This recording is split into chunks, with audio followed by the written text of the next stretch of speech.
for me at a young age, being considered a social butterfly.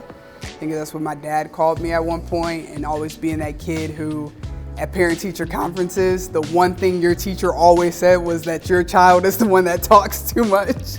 I think that social aspect of me mixed with just knowing that I always had different views of things, and I wasn't satisfied with the binary of agree or disagree. Me being non-binary, not to be punny, but like truly helps me see the world non-binarily. I can't be true to myself being a non-binary person and then forcing other things to be in the binary. Like, that feels hypocritical to me. So when it comes down to two things, I'm not gonna automatically try to put anyone in a box. It's gonna change the world because it's so countercultural. With this work, with Bridging the Gap, it will actually allow for a lot of these gaps to be bridged. Just by going back to our kindergarten roots and remembering to listen to one another, remembering to respect someone, and just understanding too that it's okay to engage with somebody who you disagree with.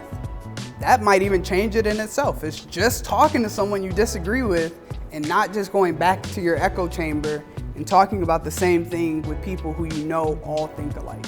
Some things that surprise me in this job are students, how open they are to learning them, and then how willing they are to actually practicing them.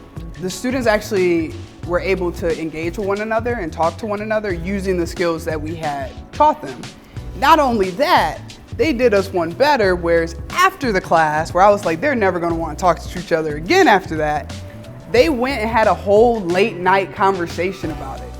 And they didn't hate each other, which was like, thank God, I'm glad.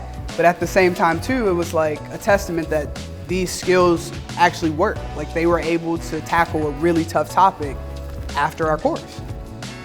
What motivates me every day doing this work is knowing that it's gonna change someone's life.